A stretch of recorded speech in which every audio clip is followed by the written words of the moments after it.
Gary, I mean this wholeheartedly. One, I wish you were here. Two, I'm glad it was good enough to at least get into Bristol today because I know you guys have been dealing with a lot out there. So again, live vicariously with me and through me for the next hour of SportsCenter. Look, I'm definitely living through you vicariously. I had to go through a lot of snow to get here. But, you know, while you're hanging out with celebrities and out there on the beach, the rest of us are really working, Matt, like Steelers GM Omar Khan, answering everyone's burning questions this afternoon. Will Aaron Rodgers be back in black and yellow come next season? His answer, it's new on SportsCenter.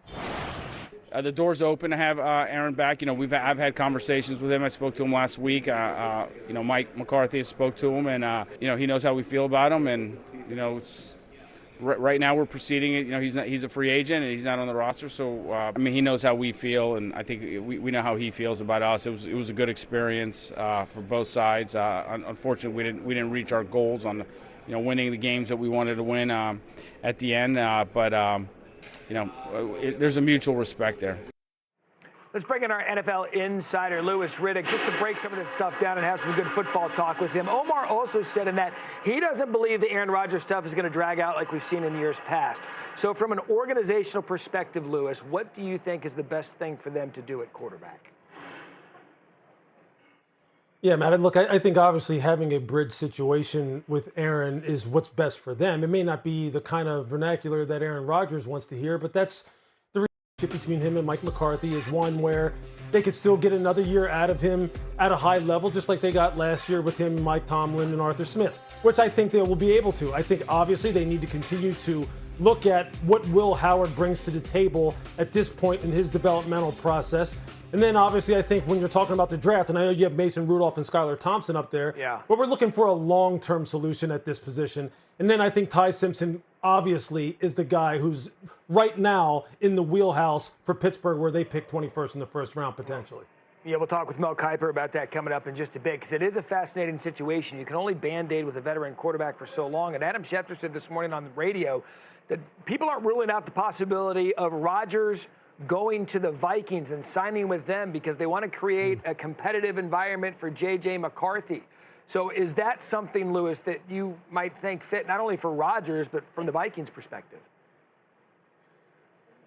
Yeah, actually I do. I mean, obviously there was a lot of smoke surrounding that situation a year ago, and I think this is something that really J.J. McCarthy in particular really would have no other choice but to embrace. And quite honestly, I think he should embrace it. I think there's a lot of question surrounding where he is at in his developmental process and whether or not he would benefit from having someone like an Aaron Rodgers to push him, quite honestly, to kind of sit back and learn from and then let the best man win. Look, if it winds up being a situation where JJ is still the guy who is, going to be their franchise quarterback going into the future, then those chips those cards will play out. I mean, obviously that wouldn't be something that Aaron would want, but I think this is definitely something they need to pursue, and they need to pursue vigorously this year, considering how quarterback and that whole situation unfolded for them a year ago. Yeah, way too early to fold up on J.J. McCarthy. And by the way, if Rodgers did do this, he would pull the ultimate Brett Favre of hitting all three teams that he did, including the Packers, Jets, and Vikings. Switching gears now to a situation with another quarterback, Lamar Jackson, his opportunity to sign a long-term extension. Eric DeCosta, Ravens GM, spoke about that earlier today. It's new on SportsCenter. As you guys know, Lamar and I have an agreement. We handle business kind of in-house internally, as you all know. That worked well for us the last time, and we will continue to have that policy moving forward. Have spoken to Lamar about a lot of different things over the last month. He's been very engaged. As I said, he was a big value to us in the coaching search, but we'll continue those conversations moving forward. And, Louis, it is a conversation they have to have. It's been a complete overhaul there in Baltimore for the first time in Lamar's career. So in your estimation, what is the most important thing for Lamar aside from contract with this new situation in Baltimore? Yeah. It's all about, really nurturing the relationship between Jesse Minter, the head coach, Declan Doyle, the new offensive coordinator, and Israel Wolfork, his new quarterback coach. I mean, that's a lot of change for a guy who has won multiple MVPs, all while John Harbaugh was the one coaching him and kind of directing the ship down there as the head coach. I don't think there's any question as to who is the tip of the spear in that organization, who is the guy that can really dictate, or let's just say at the very least influence the decision-making around there like Lamar Jackson can. And a lot of things happen down there based upon when he wants them to happen, how he wants them to happen. And this contract situation is going to be no different, especially considering the fact that he does his own deals. So, yeah, that relationship with Eric DaCosta is also going to be important because that $75 million cap number that he's going to carry over the next 2 years, the last 2 years of his deal, they're going to want to get that down. They're going to get that more palatable and then continue to go ahead and build out the rest of this roster. So it's all about relationships in Baltimore going forward. And we remember last time Lamar did negotiate that deal by himself, so I'm glad you pointed it out because it took probably a little longer than a lot of people expected. Let's switch gears now to the defensive side of the ball. Maxx Crosby, his future with the Raiders has been in question since they put him on IR the final 2 games of the year. Crosby wasn't happy about it. We keep mentioning him as a destination guy for other teams. Their GM, John Spytek, spoke about that today and his future with the franchise. Maxx is an elite player, and I've been very upfront from the start when I got here that we're in the business of having really good players on the team, and we need a lot more of them. And it's hard to build a great team without elite players. Look, it's lion season. It's the draft, right? Everybody goes up there, smoke screen. They lie about what they're going to do. They're never going to tell you the truth without the media. But what do you think now of Crosby? Do you think he stays in Vegas, or is he too attractive of a prospect for people to kind of trade around for? Look, first and foremost, let me say this. I've known John Spytek a long, long time. I was with him when we were both in Philadelphia. He's a good friend of mine, someone who I respect tremendously. He's right. You can't really get the ship turned without elite frontline players, especially playing premium positions like Maxx Crosby. That being said, look, John knows where his team is at as far as his program build. He knows it's devoid of talent. He knows he needs draft assets, and he needs a bunch of them, especially on the defensive side of the football. So you're always doing like a cost-benefit analysis, okay? Yeah. We know what the cost is of keeping Maxx. We know what it means if he's on our football team. We also know what the benefit could possibly be if he wasn't on our team in the way of draft picks and what that could do to help build out this roster. There's no way that he's not going to go out there right now probably and say, hey, look, of course he's on the market. Hey, somebody give us your best offers. Of course he's going to want people to think, of course, Maxx is a franchise player. But this is something they have to entertain. They have nobody on the defensive side of the ball other than Maxx that is a game changer. And you aren't going to win in the AFC West, and you aren't going to win in the AFC at all overall if you don't have more than just one guy, and they need to get as many as possible. And sometimes it's identifying the fact that you absolutely need a reset with your franchise that gets the thing going. And we'll see. We saw with Dallas last year, Micah Parsons, a different situation that they didn't need to reset, but they got rid of a frontline player to see if they could acquire some draft picks for it. Louis Riddick, awesome. Good stuff. Thank you. To the NBA we go. Tonight we've got a showdown in the East. The Cavaliers host the Knicks with one game separating the two teams in the conference standings. Cleveland has won 12 of its last 14, however, is coming off its first loss since trading for James Harden. New York won the last meeting between the two teams, a 126-124 Christmas Day comeback victory. All right, let's welcome in our senior NBA writer, Vincent Goodwill. And Vinny, Shaq and Charles Barkley have been critical of Karl Anthony Towns lately. Shaq even telling him directly, Karl Anthony Towns, that he needs to up his level of play in order for the Knicks to get to the NBA Finals. However, what do you need to see specifically from Cat in order for the Knicks to reach that level? Well, Karl feels like he changes his role in offense in every single season, and he doesn't feel particularly comfortable overall in this iteration. The last couple of games, he's taken more to forcing the offense. He's been a catalyst on offense, especially when Jalen Brunson is struggling a little bit. So I think you're seeing what you've seen the last couple of games, him shooting at a higher clip. This year, he's career lows in field goal percentage, three-point percentage, and right at his career low mark in scoring.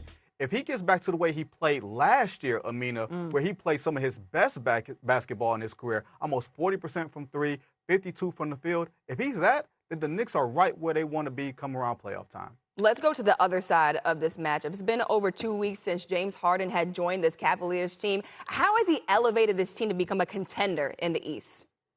Well, there's some players who play better around better players, and James Harden is one of those guys.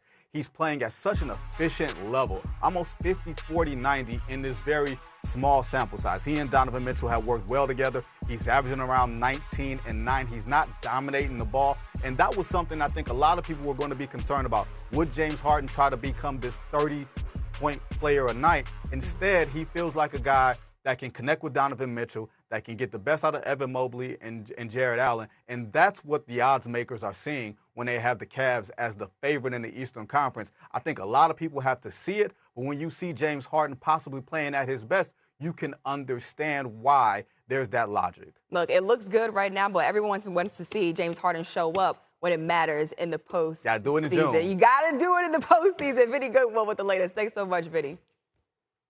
All right, coming up, we head back to Indianapolis in the Combine. There are a lot of quarterback questions. The futures of Tua Tagovailoa and Kyler Murray are still up in the air, and a veteran QB will be entering the free agent market. The Bears don't have any questions about who their starting quarterback will be. Coming up, Chicago's head coach Ben Johnson joins the show.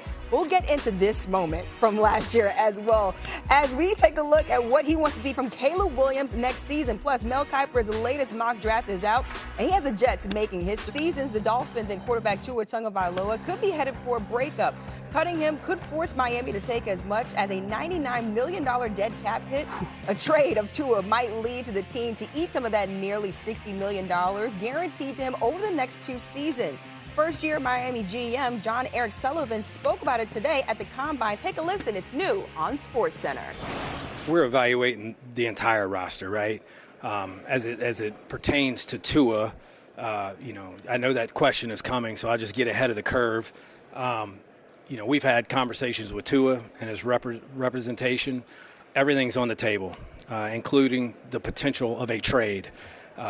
We don't know which way that's going to go. There's a lot of different factors at play, a lot of conversations being had.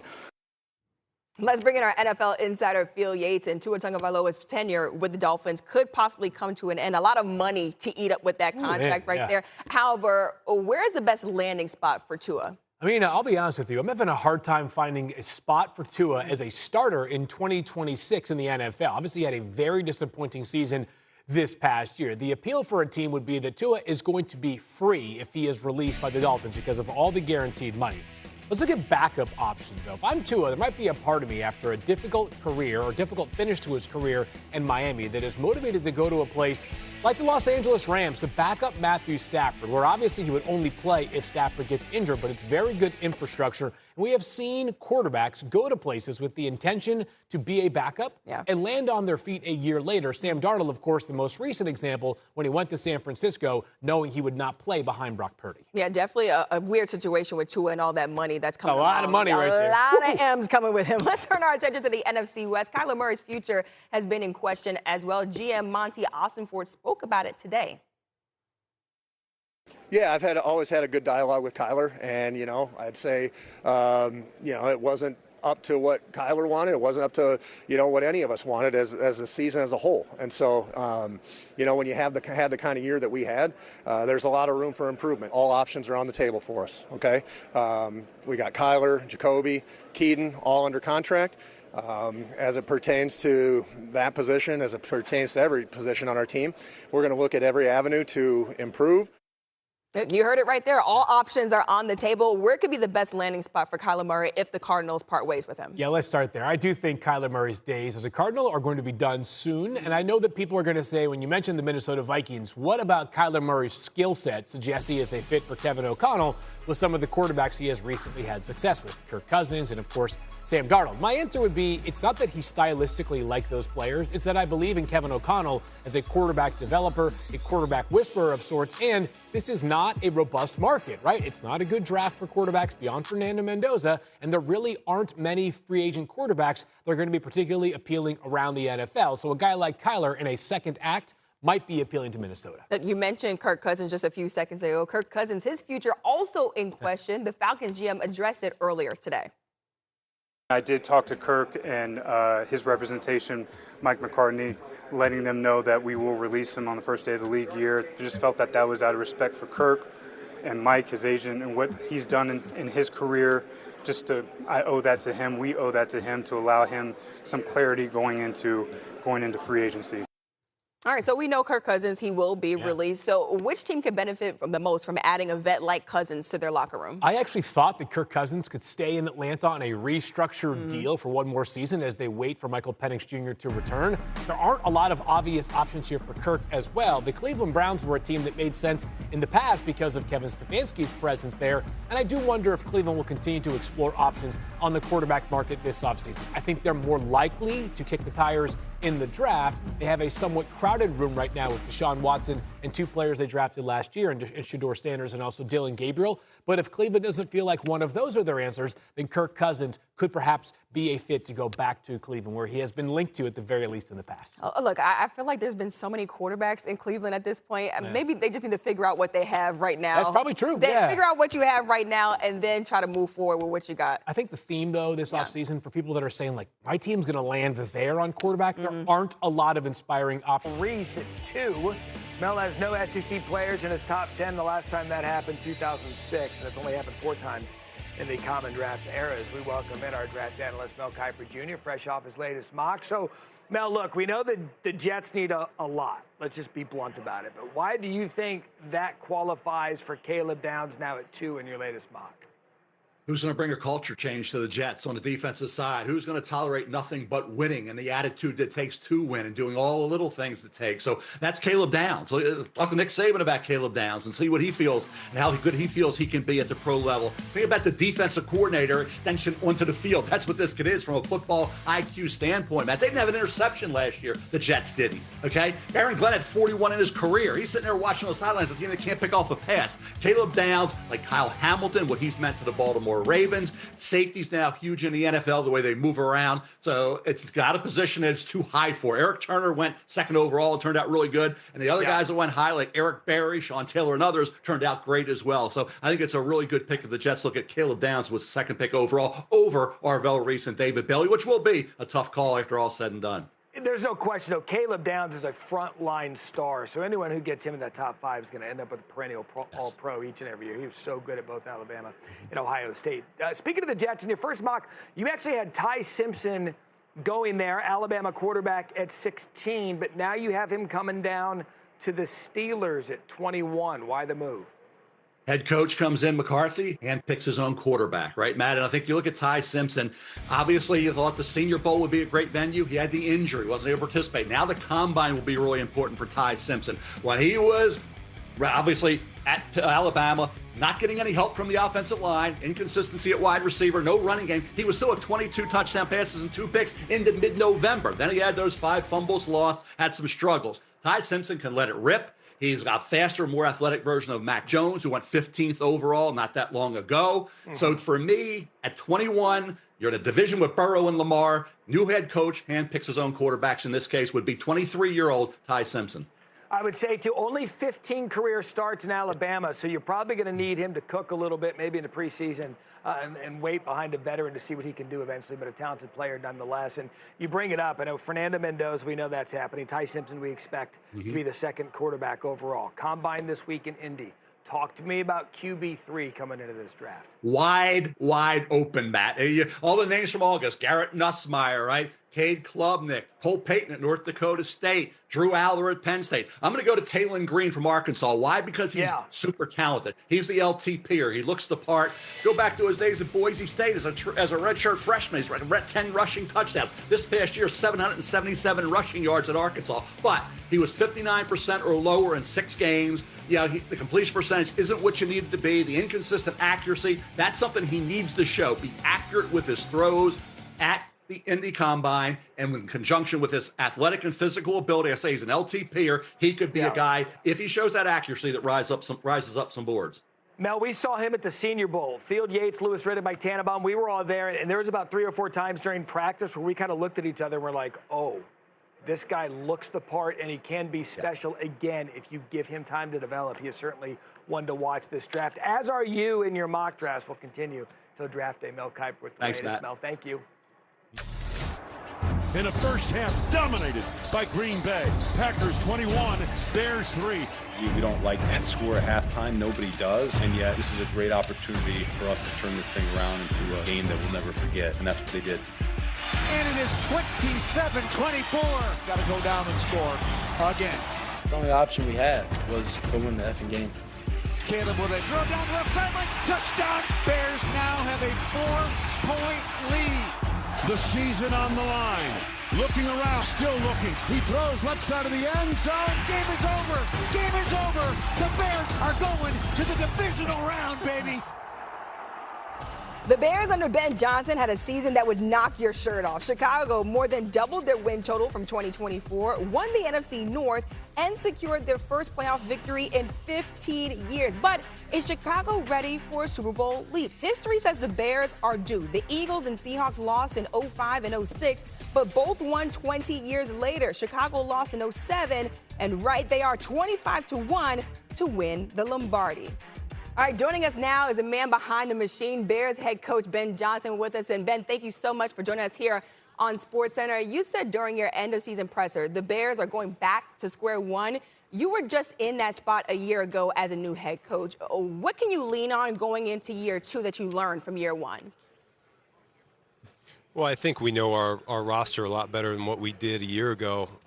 You know, we got a lot of continuity here on the coaching staff. We feel very strongly about the guys that are coming back. We got to bring the competition back to our 90-man roster, though. That's going to be the biggest thing, you know, that Ryan and I are looking to do is how do we get a better version of this team for 2026? Because as close as we were, we still fell short. And so we got to go back to the drawing board, and we got to build on from those experiences that were good, and yet we still got a lot of work to do.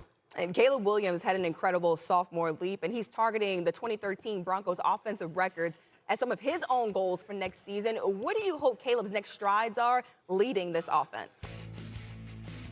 Well, he's done a phenomenal job just picking up the coaching, and there's a lot of new that came in. He just hadn't played a lot of ball in this league yet, and yet he is a phenomenal football player, and he can do some things on his own. And so we just got to get him to play in structure just a tad bit more. I think he's going to be light years better just understanding what we're trying to get done, and I'm really looking forward to going into year two with him. And last offseason, improving the offensive line to keep Caleb Williams upright was a priority, and that happened this past season. What's the biggest area that you guys want to improve on this team going into this offseason? Yeah, no, I was pretty pleased with how we got better in terms of the offensive line. Both our rushing attack and our sack numbers went down, and so felt really good in that regard. But I think defensively we got to make some strides. We weren't quite good enough as a whole. We did a great job taking the ball away, but there's a number of areas that we can get better there. And yet it's still on offense. I do believe we're just scratching the surface of what we're capable of doing as well. Let's talk about the relationship between you and your quarterback. Caleb says your relationship with him went from fragile to unbreakable because of those one-on-one meetings that you guys have had throughout the season. What do you appreciate most about being on this journey together with your quarterback? Yeah, I mean, he and I are wired the same way, and you don't know that until you spend time with somebody. And so he knows I want what's best for him. We both desperately want to win games. We both desperately want to win for this city. We both want to bring a Super Bowl trophy here to Chicago. And so when you have like-minded goals like that, I think you know, you really can come together and do some special things. I'm really excited about what the future has in store for him. And Caleb Williams showed that he's one of the ones when it comes to competitiveness out there on the field, but he thinks you truly bring the fire to Hallis Hall. Take a look. I was like, yo, he's like us. Like he wants to whoop everybody's ass. Yes. Yeah. And he's like a player in a sense because he's out there. And obviously he knows he's not out there. He knows that he always tells me, he's like, you know, players make coaches, and you know, players are everything. You know, more than scheme, more than anything. And so I think, you know, he does a good job with like adapting to his players. But he is like a player. Like he wants to whoop everybody's ass. Coach, you heard it right there from your quarterback. I mean, where does that fire come from? Oh, no, that's how I'm wired. That's how I've always been. You know, you get in this league and you want to make an impact. You want to make a lasting legacy, if you will. And, you know, I'm grateful to be around a lot of guys that want to do that here in Chicago. I can't say enough good things about this coaching staff. I can't say enough good things about the guys on the roster right now. I'm really looking forward to what's ahead. Bears-Packers, we have to talk about it. It's a rivalry for the ages. What separates that rivalry from anything else that you've experienced as a coach? Yeah, no, I think it's special. How close these two cities are. It's gone back since the beginning of the NFL. It's such a major thing in this sport that it'd be a shame if we downplayed it at all. I think when both teams are good and we're competing against each other. I think it's a good thing for the sport. And you delivered not only wins for Chicago this past season, but also free hot dogs thanks to your shirtless celebrations during the season. What did your wife, Jessica, and family say about you flexing for the fans out there? Eagles coach Nick Sirianni said he, quote, can't guarantee that A.J. Brown will be on the team's roster this upcoming season. Brown has been the subject of trade talks, and while Sirianni said he and Brown both want the talented receiver to remain in Philly, it's unclear how things will shake out. For more, here's Kimberly Martin with the Eagles head coach. All right, so Nick, you've said that you want A.J. Brown on the team, great teammate, great player, but nothing's guaranteed. Can you envision this offense without him, though?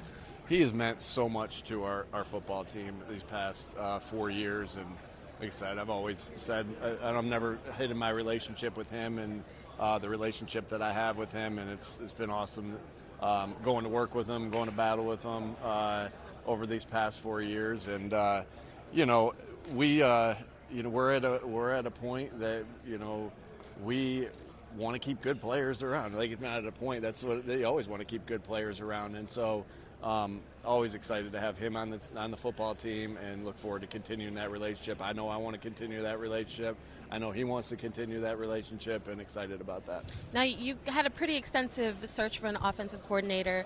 What in the end led you to Sean Mannion, and what do you envision his vision being for your offense? Yeah, long process to go through everything. Make sure you're casting a wide net, and we were able to do that. And and it just throughout the process, he revealed himself that he was the guy, and really excited about him. They've done so many good things in Green Bay. He's done so many good things in his career amongst the different coaches. We've been able to do a lot of good things with our offense in the past 5 years here. And looking forward to being able to mesh things together, but really, Sean leading the way and taking control of things. I'm excited for his opportunity.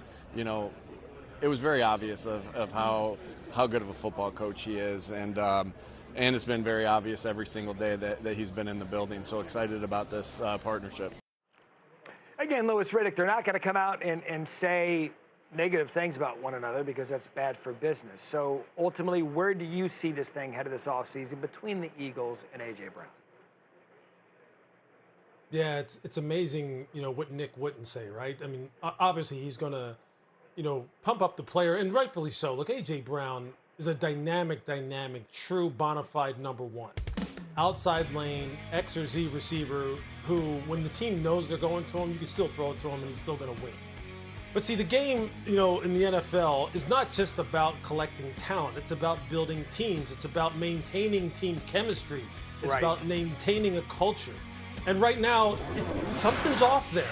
It's just a fact. And see, we don't like talking about culture until your team underperforms. Then it's like, well, they didn't pay enough attention to the culture. It's like, well, sometimes getting the right culture in place involves maybe moving on from someone who you would typically surround. You would typically have a conversation that involves you saying, we're not in the business of getting rid of good players. A.J. Brown may find himself in that situation where it just doesn't work anymore. And there's a lot of teams out there right now that would love to have his services. Yeah, we talked about it on Get Up last week. Maybe the Buffalo Bills, who could use a bona fide star for a bona fide quarterback, and Josh Allen would be a great suitor. Speaking of receivers, yesterday the Cowboys declared their intentions to use the franchise tag on wide receiver George Pickens. We know it's good for the franchise. They get the guy locked up 1 year on $28 million. Do you believe that Pickens should play on that tag this upcoming season? I mean, that wouldn't be what I would advise him to do. I mean, obviously, I would be advising him to go ahead and secure the kind of guaranteed money that comes along with being a true bona fide, or looked at as a true bona fide number one wide receiver, which his statistics this year, having the career year that he did, shows that he is. That's the fact. But the problem is you already have one receiver who's well north of 30 plus per year in CeeDee Lamb. And George is going to want that as well. And no team has that kind of money allocated to the wide receiver position in the number one and number two. So this is going to be a tough negotiation. because George is going to want to secure his long-term financial future. Dallas is going to sit there and go, well, we don't know if we can necessarily, we think it's in our best interest to go ahead and put that kind of money into that position. And George is going to say, hey, look, that isn't my problem. It isn't my problem to manage the salary cap for you. I want what the market says I should get. And the market says he should get north of $30 million per year, Matt. I mean, it's as simple as that. It's just whether or not they're able to arrive at that conclusion on a long-term deal, or he has to play out this year and then hit the market again in 2027. And you wonder if that will become a problem for the Cowboys if the player becomes a problem with that deal. But a whole offseason to discuss. Right. Louis Riddick. Louis, thank you. The Browns QB carousel kept turning this past season. The Browns have 3 quarterbacks in the mix to be QB1 next year. Shedeur Sanders finished the year as a team starter, and fellow rookie Dylan Gabriel started another 6 games. Re-entering the conversation is Deshaun Watson, who is coming back from a torn Achilles. Here's the GM Andrew Berry on Shedeur and whether or not he might start. Number one, probably a better question for Todd, tomorrow when he hits the podium. I think the biggest thing that we want to see from Shedeur is just continued growth. I think he grew a lot from start 1 to start 7. So the biggest thing that he can do is learn the new offense,